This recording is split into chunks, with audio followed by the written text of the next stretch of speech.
Hello and welcome to science class. Today we're going to be looking at the layers of the atmosphere. So let's jump right into it. The layers of the atmosphere, you can see there are four main layers of the atmosphere: the troposphere, stratosphere, mesosphere, and thermosphere. They are divided by temperature, going from warmest to coldest as we move out from the Earth. The troposphere, that's the layer that's closest to the Earth, spreads from the surface of the Earth up about 10 miles.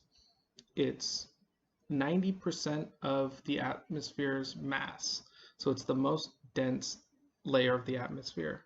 Even though it's only one of the layers, it makes up 90% of the mass of the entire Earth's atmosphere.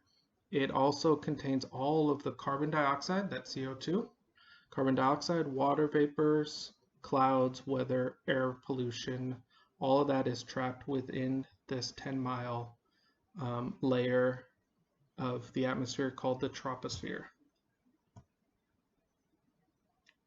Like I said before, it is the warmest of the four layers.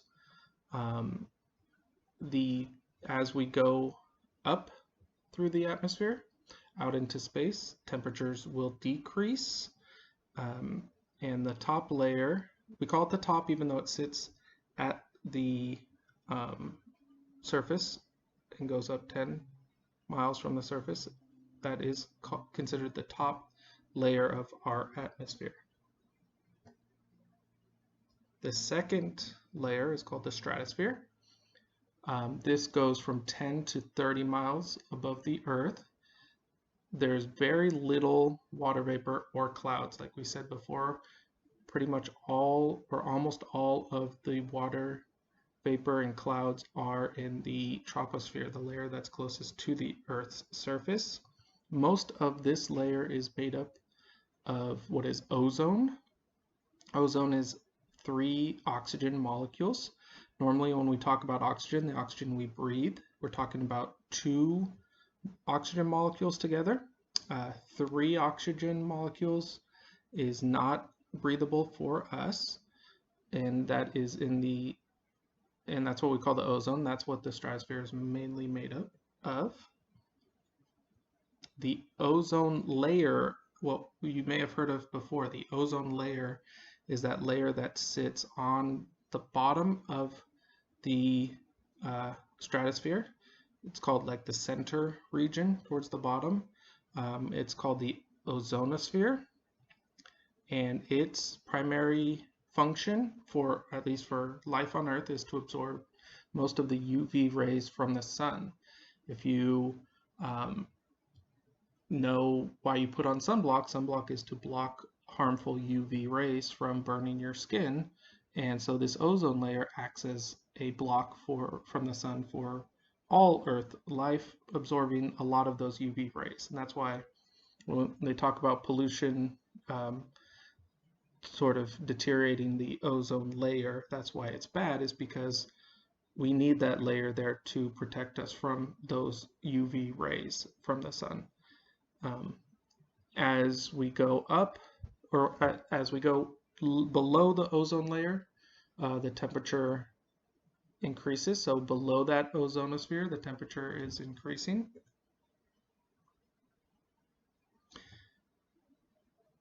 Now, on top of the stratosphere,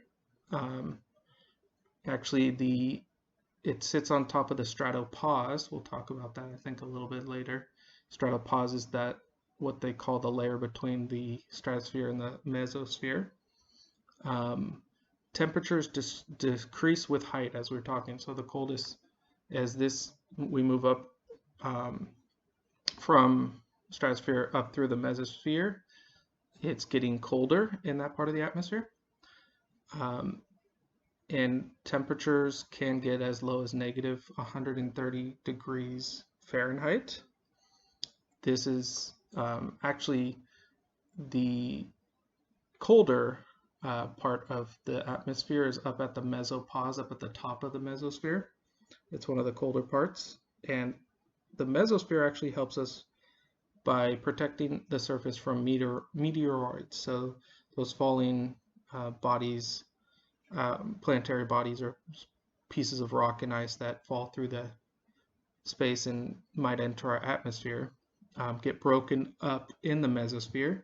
So if and when they do reach Earth, they are very tiny particles for the most part, or very small projectiles. Otherwise, if we didn't have that layer, we would have a surface close to what we see on the moon, which is or other planets that have no atmosphere, which is a lot of crater holes and a lot of impact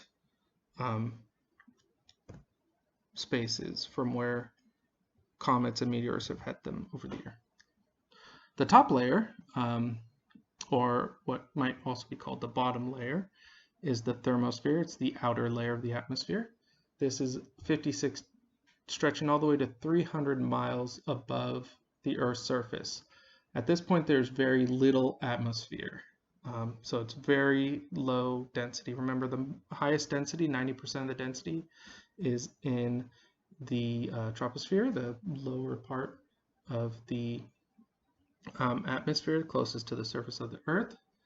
At this point, there's very little density, and also what we call atmosphere is very, very little atmosphere out at this point. Temperatures, now we're going, because there's little atmosphere, we're actually going on the opposite end, and we're getting extremely hot. And it can reach temperatures all the way up to 3,632 degrees Fahrenheit. So, whereas the mesosphere has the coldest temperatures, the thermosphere has the hottest temperatures in our atmosphere. And that has to do with there's very little there to block the sun. It pretty much just takes in all the sun's heat at that point. Though it is the warmest layer, you would not feel the heat. So there's a question, why do you think you would not feel that heat? It has to do with what we were talking about with the lack of an atmosphere in density there. And in the thermosphere, it actually contains what we call the ionosphere, and that's the lowest level of the thermosphere. Energy from sun tears gases apart and electrically charges those particles. And this releases lights that we call the aurora. So the northern lights and the southern lights at the very northern part of the world, towards the North Pole, northern parts of Alaska and Europe and Asia, you can see these lights. They're brightly colored. There's a picture there, but they're all these different colors of lights that seem to dance around. Same thing if you go down to Antarctica, you can see the southern lights. And those are actually reflections of the gases being torn apart in the ionosphere. So it's a very cool thing that most people don't get to see.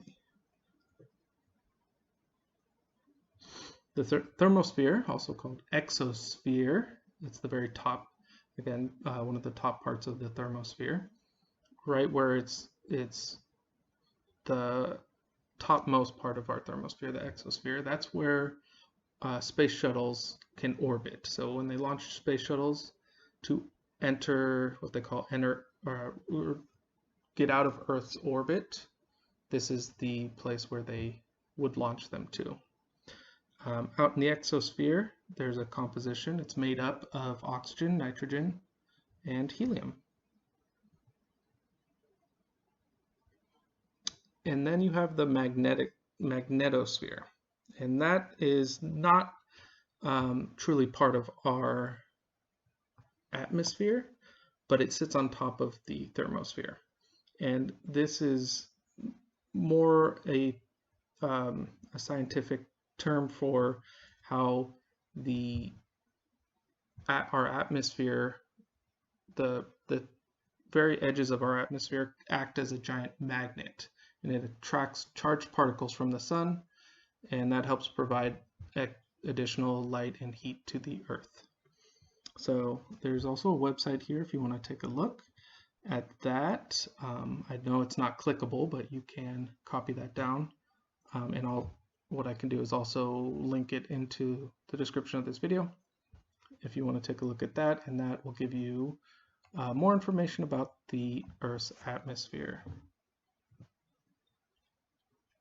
So to sum it up, we have the four main layers: the troposphere, stratosphere, mesosphere, and thermosphere, moving from the Earth outward. And there's a handy mnemonic device to remember this, going from the bottom up. It says, true scientists make taffy: troposphere, stratosphere, mesosphere, and thermosphere. True scientists make taffy. That helps you memorize the order and the names. All right, so hopefully you learned a little bit about the layers of the atmosphere from this video. Make sure you answer the questions that are going to be linked here. Check your Google Classroom for all assignments. And as always, email me if you have any questions, any comments, and you could also join us at 1:30 to 2:30 every day for our Google Hangouts. Other than that, take care and see you next time.